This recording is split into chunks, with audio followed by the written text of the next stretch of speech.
Hello guys, I'm Rom, and today I'll be sharing with you some tips on how you can find and acquire high-paying clients. Before that, I just want to thank you again for ordering a copy of your book. I believe that it would greatly help you to grow your freelancing business as we learn from the best freelancers that we have in this country. This video that we will be doing right now is a freebie that you'll get since you purchased the book doon sa promo po natin. No? So, without further ado, we can now begin. Let me just share my screen with you.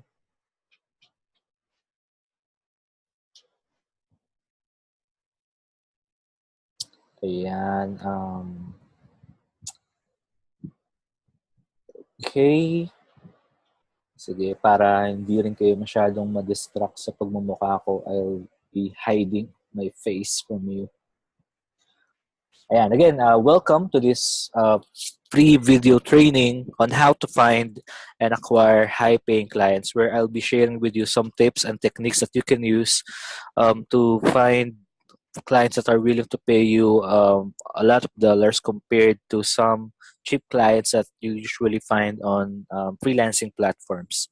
Okay, so basically this training will be revolving on three basic concepts that you need to learn as a freelancer. Um, So we'll be focusing yung discussion natin sa tatlong main aspect na to. Una, identifying your target market. Number two, how to find where your target market hangs out. Then number three, how to connect with your target market. Right? Um, Before we proceed, you need to learn first kung ano nga ba talaga yung ibig sabihin ng target market. So it's a definition that I get from the internet. Sabi dito, target market is a specific group of people or consumers at which a product or services is aimed. Ang ibig sabihin daw ng target market is a group of people ito, no? Na meron silang tina-target ng isang company for a specific product. Halimbawa, ano ba yung mga common na makikita natin sa community natin ng mga target market na pwede? Halimbawa, mga estudyante, they can be considered as a target market. Mga nanay, they can be considered as a target market. Mga nag-oopisina, target market din yun. So, any specific group of people or consumers na merong naka-specify na product sa kanila, they are called as target market. Okay? So when you say target market, they have common needs, they have common problems, they have common goals and dreams. So iisa yung need nila, iisa yung pangangailangan nila, iisa yung problema nila, and iisa yung goals, iisa yung gusto nilang mangyari sa kanilang mga buhay. So ganun yung ibig sabihin ng target market. It's a group of people with common needs, with common problems, with common goals and dreams. So bakit ba importante na malaman ng isang freelancer yung target market niya? By the way, before we go to that, ito muna yung mga common examples ng target markets na parang tina-target ng mga freelancers. Una, yung mga tinatawag natin ng mga online coaches. So ito yung pinaka-goal nila is to get more clients, and the freelancer will come to them to help them achieve their goal of getting more clients for their business. Those e-commerce store owners, so ang goal naman ng mga to is for them to be able to sell more of their products. So freelancers can also help them to sell their products using different services like advertising, FB ads, etc. So, yan, target market din yan, yung lahat ng mga e-commerce store owners. And as a freelancer, you can also have as a target market yung mga top corporations and companies. So, syempre, itong mga top corporations na to and companies, they also have different needs when it comes to their business, and a freelancer can help them on meeting those needs or answering their challenges or problems. Kaso nga lang, dito sa mga nabanggit ko na to, there's also this concept that we call niching down. Okay? Ano ibig sabihin ng niching down? Ibig sabihin nun, mas papaliitin mo pa dapat yung target market mo. For example, when we say online coaches, medyo malawak pa yan, no? Kasi There are different kinds of online coaches. There are business coaches, there are life coaches, and sa life coaches, marami pa siyang different sub-coaches, sub-niche na tawag. So you need to be specific kung anong klaseng coach ba yung gusto mong i-target. Same with e-commerce store owners. You can target, halimbawa, based on the products that they are selling. Or top corporations, kung ano nga ba yung business or industry na kinabibilangan ng corporation or company na gusto mong i-target. For example, you want to work with real estate, you want to work with hotel and restaurant businesses, you want to work with food chains. So yan. So you need to niche down further when identifying your target market. Okay? So bakit nga ba importante na malaman mo yung target market mo? Why is important? Una, because it will focus your efforts. Imagine, what if hindi mo alam yung target market mo? Then, magiging sabog yung effort mo kasi you will try to market to real estate owners, you will try to market to online coaches, you will try to market to e-commerce stores, you will, parang sabog yung effort mo kasi nga hindi malinaw yung market na gusto mong tulungan. And take note of this. Different markets have different challenges and problems. Okay? So, kung sabog yung effort mo, mahirap mag-communicate sa kanila, mahirap pakita na you are an expert at what you do because you are a generic freelancer. So, importance of knowing your target market, una, it will focus your efforts. Pangalawa, it will compound your skills. What does it mean by that? Ibig sabihin yan, when you are focusing only on one market, magko-compound your skills mo. Imagine if you are, halimbawa, nagbabasa ka everyday ng libro about sa math. So everyday lang ginagawa mo, nagbabasa ka lang ng libro about sa math. Every single day you are reading books on mathematics.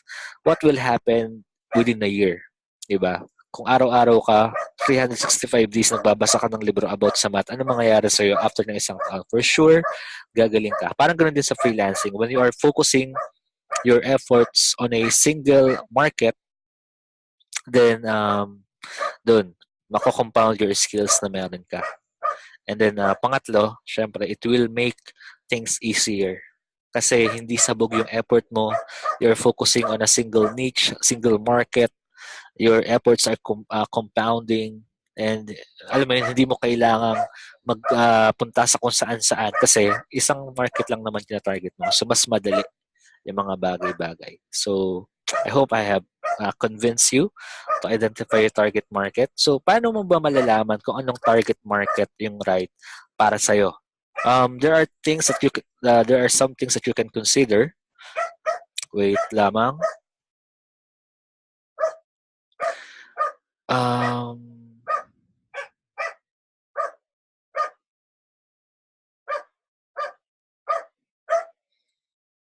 Ayan, how to know the right target market for you. So una, you should consider your interests. Pag sinabing interest, ano yung mga bagay na interesado ka? Ano yung mga bagay na talagang, kumbaga, gustong-gusto mong nakikita, gustong-gusto mong nababasa, gustong-gusto mong meron ka nalalaman. What are those things? What are your interests? You can look doon sa mga librong binasa mo for the past years. Ano ba yung mga madalas mong basahin na libro? Or when surfing the web, ano ba yung mga madalas mong website na puntahan? Ano ba yung mga madalas mong basahin na articles? Those things will point you dun sa interest mo. So, halimbawa sa akin, ang isa sa mga naging consideration ko on identifying my target market is yung interest ko sa personal development, no? Sobrang interesado ako sa personal development that I'm buying books about leadership, about productivity, about creating habits. So yan, mga bagay na yan. And then, when I'm surfing the net, I'm looking at blogs about success, about those things na related sa personal development. So when I selected my target market, then isa yun sa mga kinonsider ko, yung interest ko. And that's why I now work with coaches kasi they are those people that are directly related sa interest ko sa personal development. You can also think about of your background. Ano ba yung background mo? Pag sabing background, ano yung employment background mo? Ano yung education na meron ka? Your background kasi can point you dun sa bagay kung saan magaling ka na, di ba? Kung saan marunong ka na. So, for instance, ang graduate ka as an accountant, as a accountancy, then perhaps you can focus on those services that provides accounting services sa mga clients. So, possible yun, di ba? Background mo, halimbawa, magaling ka sa engineering, then maybe you can also target yung mga nasa engineering na market because you know more about them. You know how to measure, you know ano yung mga kailangan nila, parang gano'n, ano yung background mo. And then, pangatlo, you should consider your potential income. Mahirap din kasi na pumili ng market and then at the end of the day, wala ka rin naman palang kikitain, 'di ba? Kasi hindi naman pala kayang magbayad ng market na napili mo. For instance, sabi mo, interesado ako when it comes sa animals and then ang background ko is animal care, halimbawa, 'di ba? And then you chose a non-profit organization that cares for animals. So mahirap 'yun kasi nga non-profit ito and then possible na wala silang income or resources to pay you. So you should also consider yung potential income na kikitain mo once na pinili mo yung market na yun. Okay? So those things, consider interest, think about your background, and then consider your potential income dun sa market na napili mo. Kapag nag-match lang yung dalawa dyan, siyempre dapat yung pangatlo mag-match talaga para sure na may kikitain ka. Mag-match lang is and then you can choose that as your target market. But maybe you'll be asking, no? Paano ko malalaman na ayun na talaga yung tamang market for me, 'di ba? Paano ko masisigurado na yung market na pinili ko, yun na yung tamang market talaga na dapat kong pag-focusan, parang ganun. Here is the thing when it comes sa pagpili ng target market, no? Una, there is no perfect target market. Baka iniisip mo kasi na since you'll be choosing a target market for your freelancing business, then you need to choose the perfect one. Pero ang totoo, wala talagang perfect na target market. Ibig sabihin, yung mga target market na yan, there are flaws, mahirap, meron silang kanya-kanyang challenges, meron silang kanya-kanyang problema, meron kanya-kanyang issues. So you cannot really tell that this one is a perfect target market for me. Diba? Kaya nga, ang tanong ko kanina, tingnan mo yung interest mo, tingnan mo yung background mo kasi these are the things na gusto mo nang gawin or these are the things na magaling ka na, di ba? So, yung target market na yan, hindi talaga siya nakadepende sa perfect, parang pagiging perfect niya, but nakadepende yan dun sa ano ba talaga yung gusto mo. And ganun. So, no, there's no perfect target market. Every market has its own problem, has its own issue. So, walang perfect ka na makikita kahit na gaano ka pa katagal maghanap. So, with that, you need to know exactly or you won't know it right away. Diba? So, kaya, pumili ka na ngayon. Kumbaga, kung nakita mo, ay parang interesado ka naman dito and you have somehow that expertise dun sa bagay na yan, then go with it. Papiliin mo yun. Who knows, di ba? Parang yun pala yung right na target market para sa'yo. Ayan. So, next is, so once na ma-identify mo na yung target market mo, next is you need to find exactly kung saan nga ba sila nag-hang out or saan sila tumatambay, saan sila nag-i-stay online. Okay? Na-imagine nyo ba or naisip nyo ba before, bakit kaya ang daming snatcher or holdapper o yung mga masamang loob na nag-i-stay sa Divisoria, sa Quiapo, or sa Baclaran. Ang common kasi sa tatlong lugar na yon ay, di ba, maraming tao. So, ibig sabihin, maraming possible na maging biktima sila, kaya sila doon nag-i-stay.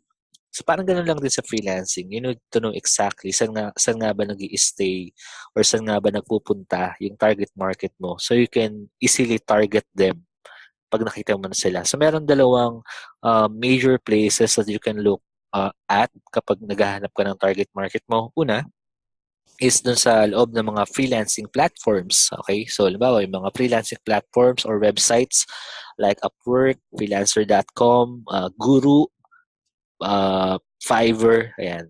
Diyan nag-hang out yung mga target market na naghahanap specifically ng mga services na kailangan mo.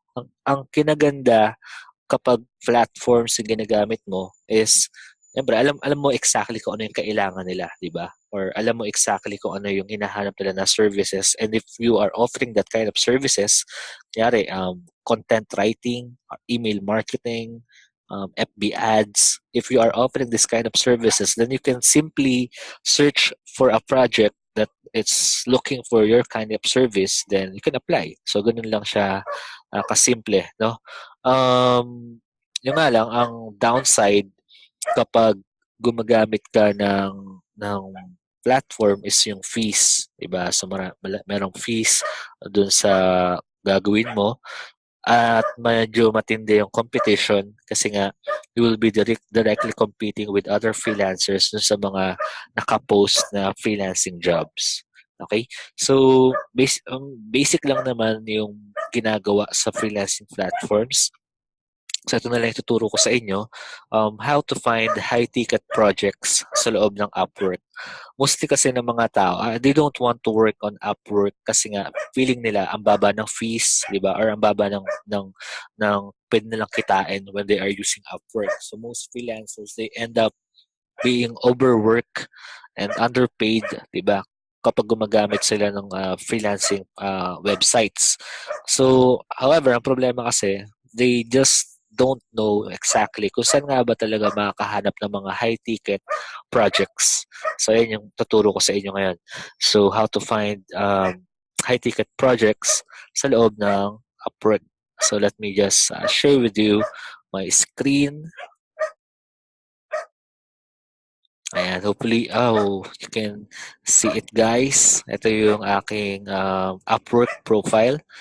Actually, hindi ko na siya madalas na nagagamit ngayon kasi nga I'm using other ways to find clients. So, may tuturo ko sa inyo kung paano yun.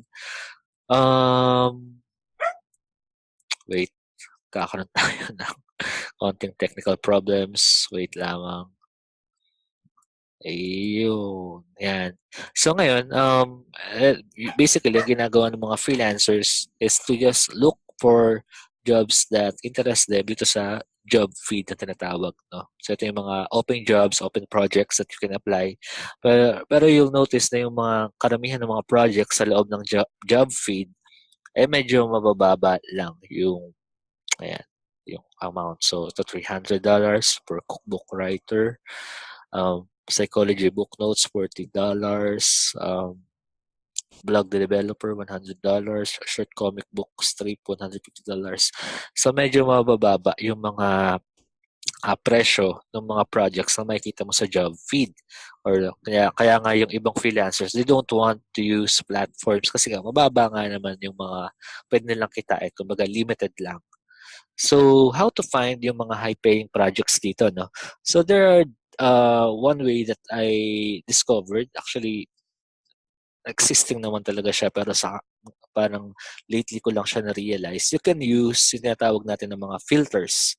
Okay, so how to do that? So, una, type ko lang yung services na gusto ko. For instance, ayan, book writing. So, I'll search it on the search box dito sa taas ng menu ng Upwork. And then mag-a-appear yung mga projects that are related sa book writing. Yan, yung mga yan. Kaso halo-halo pa rin to. And there are different budgets. So makikita nyo, 250, 340. Medyo mababa pa siya. What I want for you kasi guys is to find projects that will help you to earn at least $1,000, diba? Or more. So, pwede mo rin siyang hanapin dito sa loob ng Upwork using yung tinatawag na filters. So, you just click on filters and then set mo yung parameters mo. Kunyari, halimbawa sa akin, I want only those projects with fixed price. I want only those projects that are intermediate or expert. You can also choose entry level if you want, but mas mababa kasi yung fees kapag entry level lang. So, kaya dito ako naghahanap madalas sa intermediate saka expert. And then, you just set yung budget na gusto mo. So, for example, gusto mo lang makita is yung lahat ng mga $1,000 to $5,000 or above. Yun na yung gusto mong makita.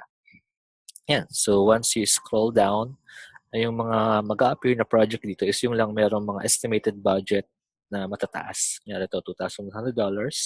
And you see that they can pay kasi nga yung na-spend na nila is mga ganong amount na rin. Ito, content writer, $1,000.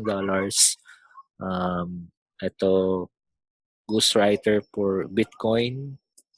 1, 2, 3, 4, 5 siguro hindi ito yon, pero they are willing to pay thousands of dollars then for this book. Ghostwriter, 2,000, 1,500, and so on. So basically, ganun yung way on how to find high-ticket projects sa loob ng Upwork. Okay? So, balik tayo dun sa presentation ko. Wait. Alright, so ganun yung way on how to find high-ticket projects in Upwork. So next, if you want high-paying clients then, you can find your target market din sa loob ng mga social media sites. So ano ba yung mga social media sites na yan? For example, you can find them on LinkedIn, on Facebook, and on Twitter. Okay? So, basically, halos parehas lang yung way kung paano siya gamitin. So, mag-focus na lang tayo ngayon in using Facebook in finding your target market. Ganito lang guys, no? So, syempre, yung mga target market natin, or yung mga gusto mong makatrabaho or gusto mong mga maging clients for your business, mga tao lang din sila. Tao lang din sila, di ba? So basically, if there are people, then most likely gumagamit sila ng social media sites like Facebook to connect with their families or friends or for their business. Kaya kung naghahanap ka ng target market mo, then most likely doon sila sa loob ng Facebook. Okay? So parang ang ano niya, essence niya, if you know how to use Facebook, then you can know or then you can use it to find high-paying clients for your freelancing business. So there are 3 ways on how you can do that. Pwede mo silang mahanap sa mga Facebook groups. Okay? So, kaya nga importante na alam mo muna kung sino yung target market mo because mahirap hanapin yung isang tao na hindi mo alam kung sino nga ba talaga siya. Tama ba? Ganun. So, parang ganun din dito, no? So, if you still don't know who is your target market, then mahirap silang hanapin sa loob ng Facebook groups. Kasi, yung mga target market na yan, they are forming groups kasi nakaka-relate sila sa isa't isa. Kaya nga, if you'll be searching Facebook, you'll find groups na sa mga gamers lang, groups about sa mga mahilig sa basketball, groups na mahilig sa mga kotse, because people always think in terms of in terms of groups or meron tinatawag na herd mentality. Kaya nagsasama-sama sila. So, ngayon, ganun yung gagawin natin. Hahanapin natin yung target market natin sa loob ng mga Facebook groups na yun. Or another way is you find them using yung mga paid Facebook groups. Mamaya explain ko kung ano yung difference ng dalawa. Pero syempre yung paid, ano yung benefit ba kapag paid yung ginamit mo na Facebook groups. And then you can also use yung tinatawag ko na piggyback marketing. So mamaya tuturo ko sa inyo kung paano ba nag-work yung piggyback marketing. Doon muna tayo sa may Facebook groups. Okay? So share ko lang ulit yung screen ko for Facebook. Alright, so ito yung account na ginagamit ko for my freelancing. So dalawa kasi yung account na ginagamit ko. I have itong isa na purely for freelancing purposes lang, and then yung isa na for my friends and family. So it's your choice kung gusto nyong gayahin ito na magdalawang profile kayo. Choice niya yan. It's your call. Sa akin, I chose na dalawa. So anyways, so now, paano ba hanapin yung target market using Facebook? So una, dapat nga alam mo kung sino yung target market mo. And then if you know them, then you can just easily search for them dito sa search box. Halimbawa sa akin, ang gusto ko na market is yung mga coaches. So all I have to do is to type yung word na coaches. And then yan. So Facebook will suggest different groups that are composed with coaches. Yan, di ba? So, ang kinaganda nito, itong mga groups na to, they are mostly composed of coaches. So, kumbaga, meron kang community ng mga possible mong maging client in the future. Yan, so, if you notice, nag-join na ako dun sa mga ibang groups. Ayan, nag-join na ako. Ayan.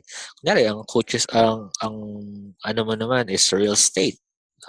Yung market is yung mga real estate people. So you can also search for groups yan. Real Estate Network, Philippines Properties, and so on. E-commerce, halimbawa. If you want to target e-commerce, so meron din mga groups dito. So di ba, ang dali lang. You just search for a group dun sa search box, and then Facebook will suggest you different groups na pwede mong hanapan ng mga target markets mo. Okay? So, pakita ko sa inyo isa. Ito, sa coaches. Balik ako sa coaches. The Coaching Jungle. Ito yung isa sa mga madalas kong pupuntahan na groups. Ayan. So, all I have to do is go to sa members list nila. And, eto na. Nandito na yung mga target people inside my target market. Ayan. Okay? So, that's how you can use Facebook groups. Now, when you are sa paid, ano ba yung pinagkaiba ng paid? Ang concept kasi niyan is if a client or a potential client has already paid for a services na related sa business niya, ibig sabihin lang yun na willing siyang mag-invest for his business. Nakuha, so willing siyang gumastos, willing siyang maglabas ng pera niya. And that is a better better way to get your target markets or your target leads, kasi nga ibig sabihin itong mga taong to ay willing gastosan yung kanilang negosyo. And if they can see that your services will help them to grow their business, then ibig sabihin din willing silang gumastos or bayaran ka for your services. Kaya okay yung Facebook groups. Ang problema nga lang, dahil nga paid yung mga Facebook groups na to, hindi ka basta-basta makakapag-join unless magbayad ka. So, paano yun? Pwede mo pa rin ba silang ma-add kahit na hindi ka member ng group? Pwede ka pa rin ba mag-connect sa kanila? Yes, actually. So, ito yung papakita ko sa inyo ngayon. Ito, may search na akong group earlier na for private members lang, yung mga nagbayad lang yung pwedeng mag-join dito. So, it's a paid mastermind group ng mga coaches. And I can't join this kasi magbabayad ako kung gusto kong mag-join. So, how can I connect with the members of this group? So, you just simply open yung link na yan, yung private group na yan. Then, dito sa bandang to, you'll see yung members. Then, you see this option for see all members. So, parang ganun lang din, di ba? Yan, ito yung mga possible na target market mo or leads mo that already paid for their business. And kaya mas okay sila na lead kasi nga willing silang gumastos para palaguin yung negosyo nila. Okay, so that's how you add people sa loob ng paid Facebook groups. Punta tayo dun sa pangatlo natin. Yung tinatawag ko na piggyback marketing. So, paano naman nag-work yung piggyback marketing? So, from the word itself, piggyback, ibig sabihin, sasakay ka lang dun sa marketing efforts ng isang entrepreneur. Okay? Ang key dito, first, you need to identify an entrepreneur who is doing Facebook ads. Okay? That is, and then yung service niya dapat is somehow related dun sa service na ino-offer mo. Kunyari, you are a Facebook ads expert. Then you can find someone who is also offering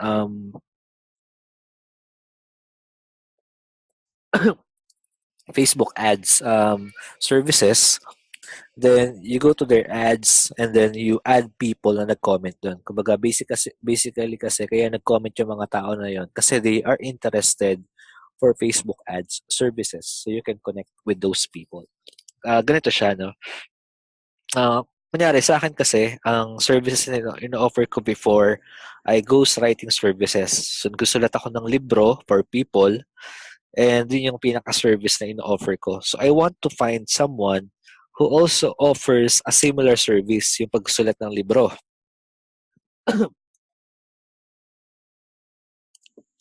And one person na nakita ko na ganun yung services niya ay si Frank Kern. So, nag-save na ako ng post niya dito.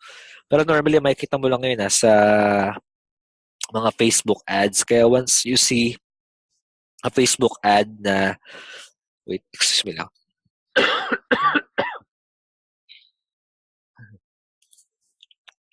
Once you see a Facebook ad na related sa services mo, isave mo na agad yun. Kasi nga, ayan, kumbaga pwede mo siyang gamitin for piggyback marketing.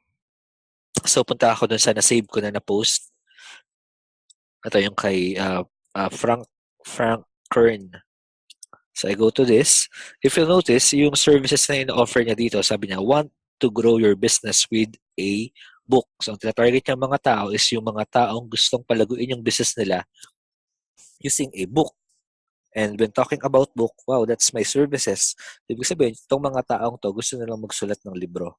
So, everyone that will comment on this post, ibig sabihin lang nun, they want to write their book and I can offer to them my services.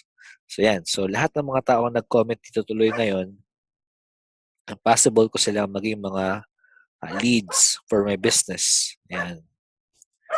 Kuha ba yun? So, ganun yung piggyback marketing. Again, you find an advertisement or a post from a business person who is doing FB ads, offering a service related to what you are offering, and then you save it, go to their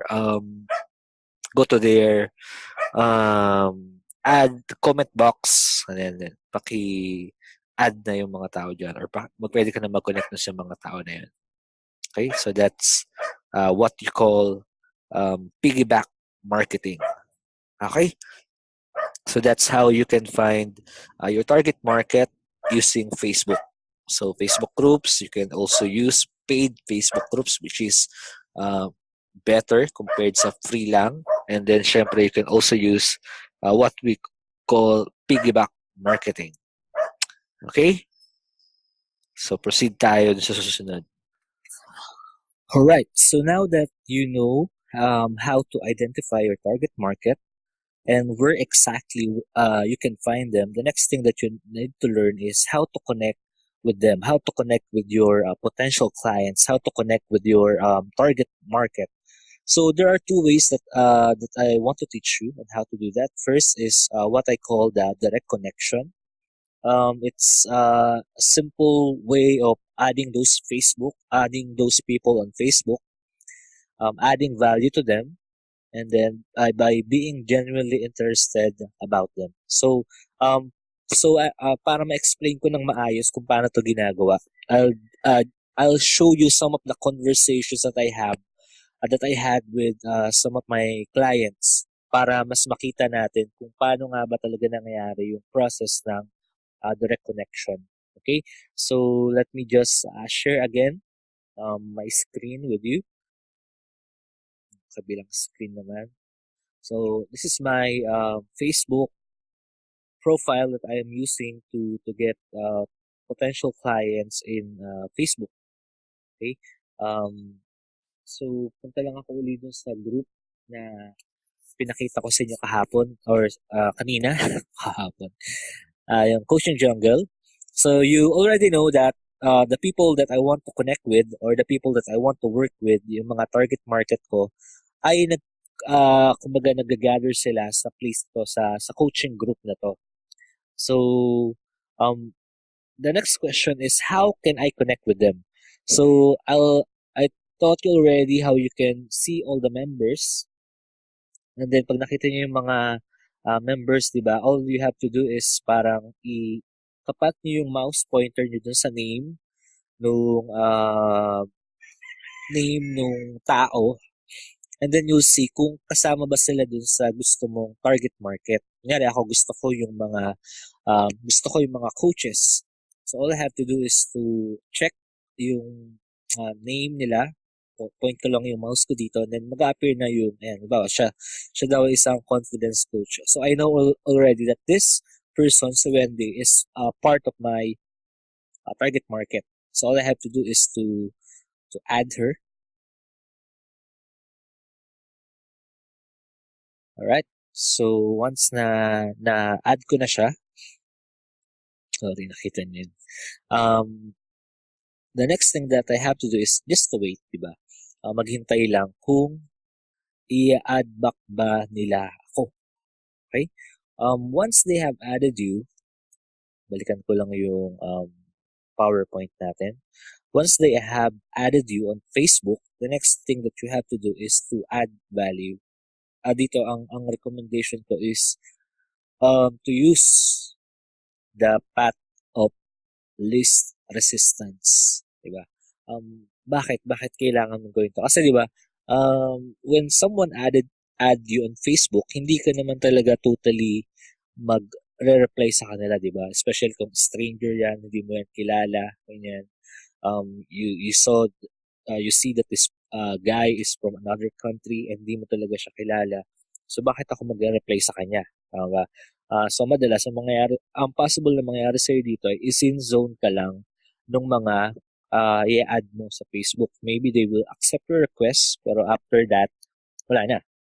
Hindi ka na nila sasagutin. So kaya I want you to do yung tinatawag ni tinuro lang din sa akin ng mentor ko to, yung path of least resistance. Okay, so paano ba ginagawa yung pag-add ng value or yung path of least resistance? I'll show you a screenshot or a chat box of how I usually do it. So, for instance, itong si Karma. Ayan. So, hopefully nakikita nyo to. Sige, lakayan natin para mas mabasa nyo yung conversation namin. So, ito si Karma, isa rin siya sa mga target market ko. And yan, medyo mahaba na yung pag-uusap namin.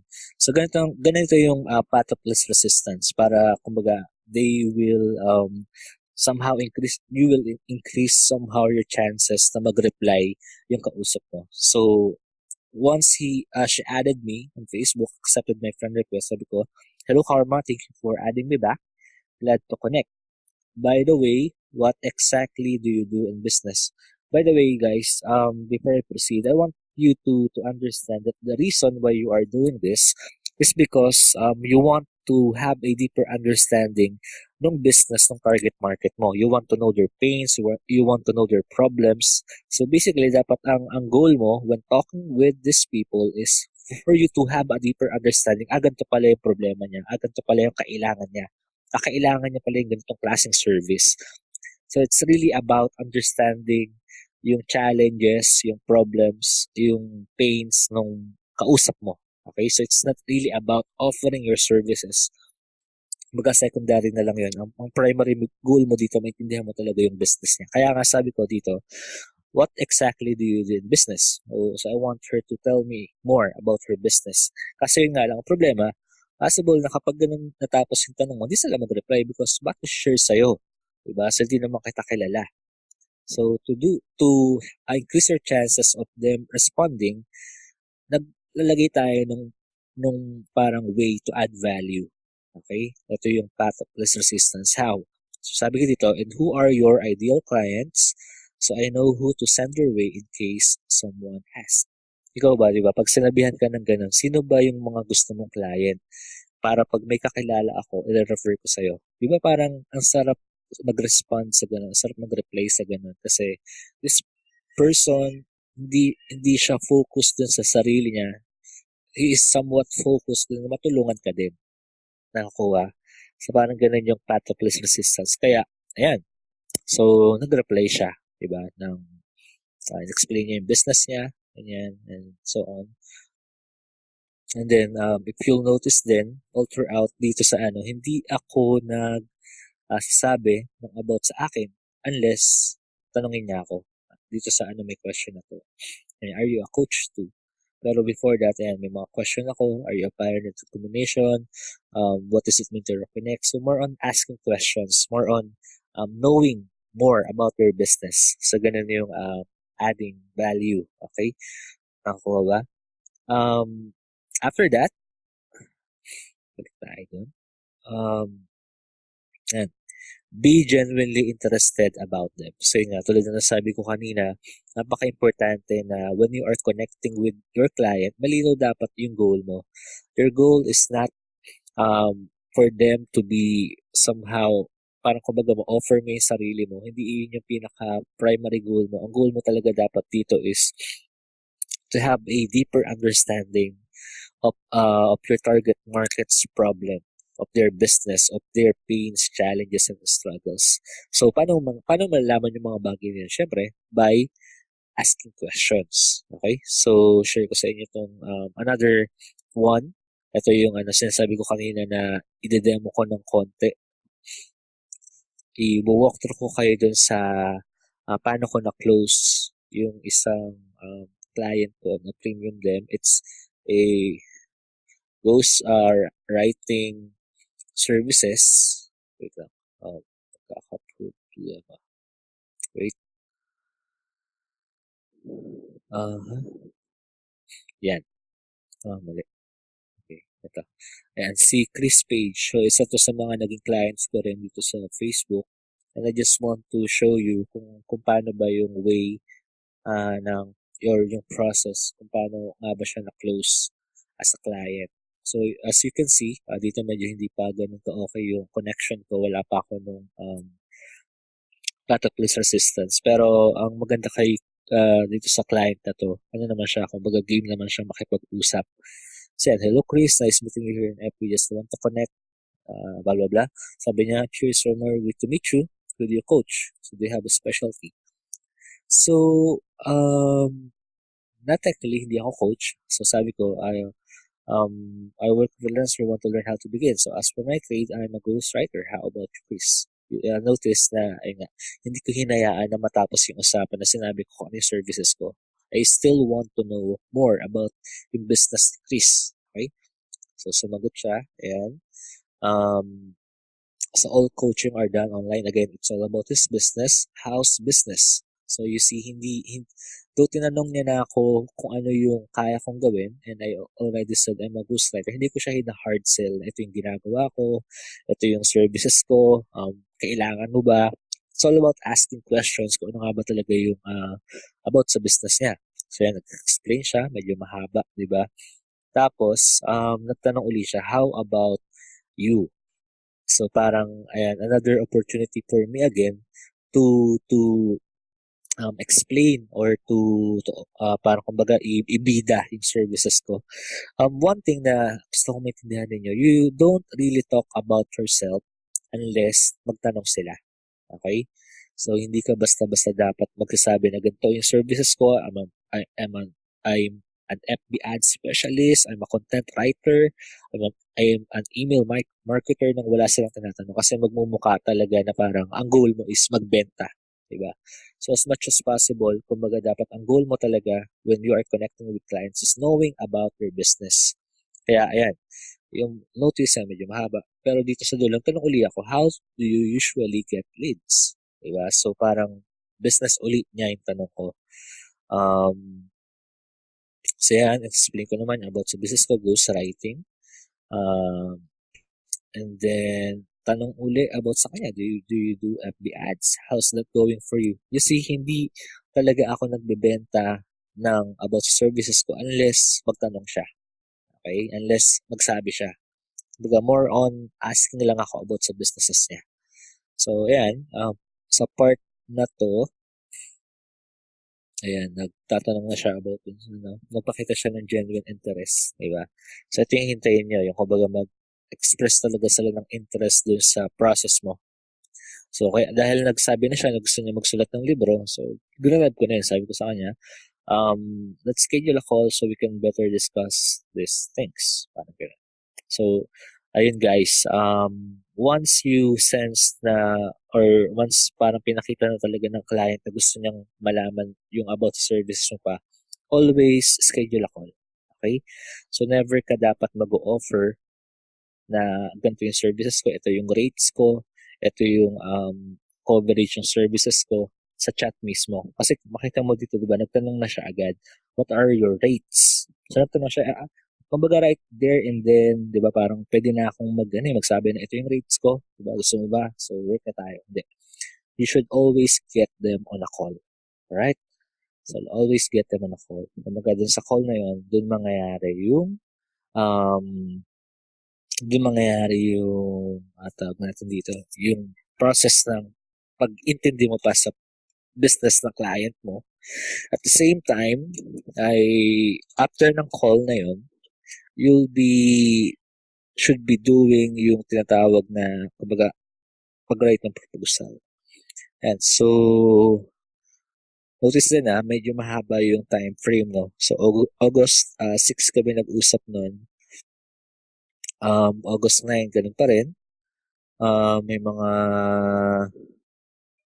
ayan, medyo mahaba, pero more on asking questions pa lang about sa businesses niya. How do you acquire those clients?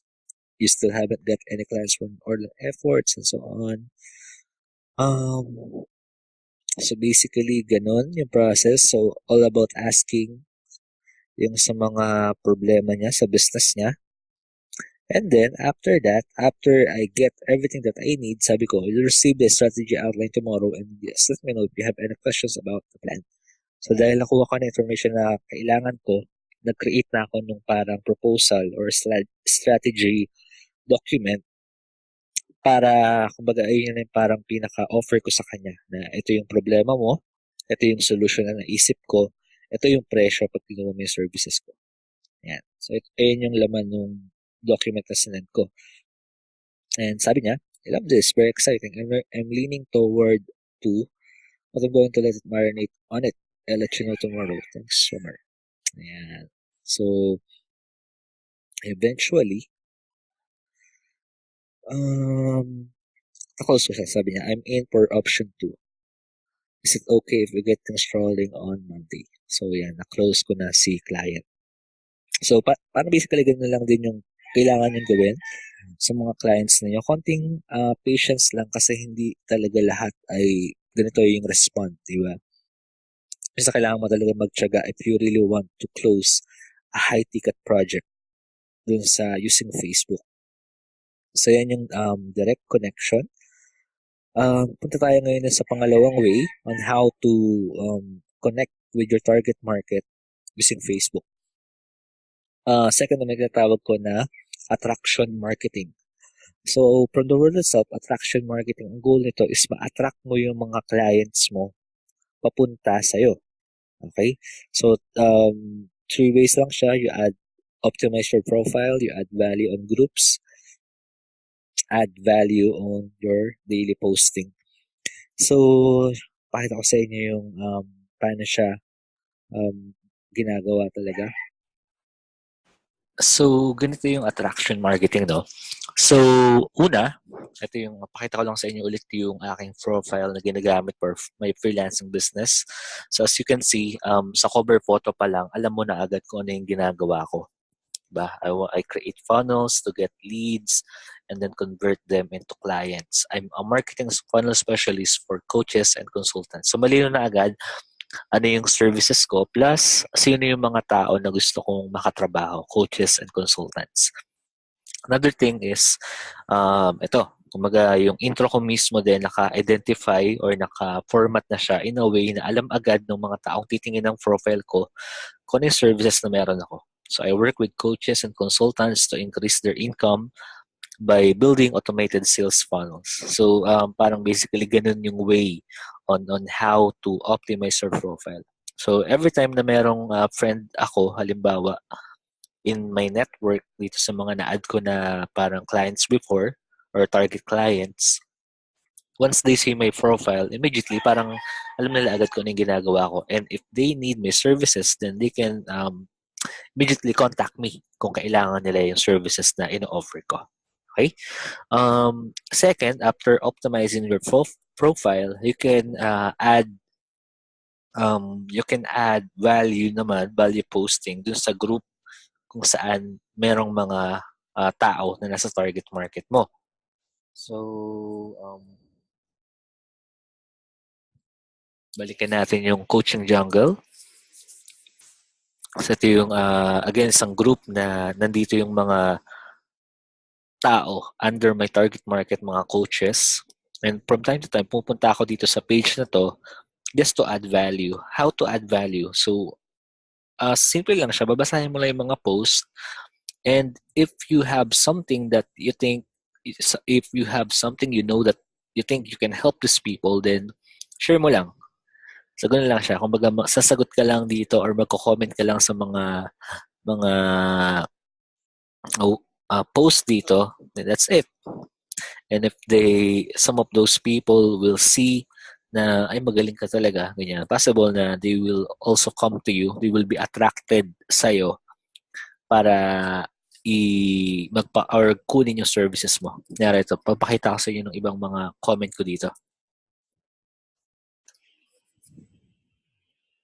Yan. So, halimbawa, this one, si Patrick Boone, nagtanong siya, no? So, parang ang question niya is, paano raw niya mapapapunta sa FB, sa LinkedIn, sa parenting FB group, email, and so on. So, ako naman, just to display my expertise at the same time, parang mag-add ng value sa tao na to. So, nag-comment lang din ako based na sa alam ko. Yan. So, medyo mahaba. Yan. Meron akong 5 na parang engagement or like reactions. So, ganun lang. Ganun yung way ng pag-add ng value sa mga post mo sa Facebook groups.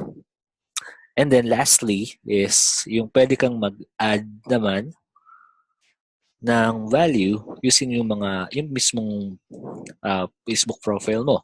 So all you have to do is to write a value post, a long form post displaying your knowledge, your expertise, and kung alam mo talaga or kung parang malinaw sa iyo yung problema ng kliyente mo, then you can just write it there, 'di ba? Ano yung solution na naiisip mo? And if they will see you, and if they will see na ay itong taong to, he really knows what he is talking about, he's an expert, and so on, then those people that see your post and need your services might reach out to you. Baga ma-attract sila ulit sa'yo. Kunyari sa akin, di ba, since I'm positioning myself as a marketing funnel specialist, most of my posts here are about funnels, when building funnels, creating a funnel. So, yan. So, ganyan yung pag-add naman ng value using your post.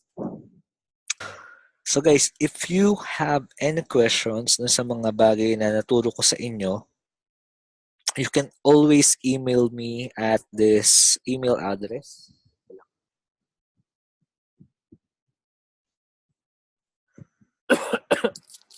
Yan. Wait. Lakayan natin para makita mo. It's romrolida@gmail.com. So, small letters dapat. Ito kasi naka-capital na siya.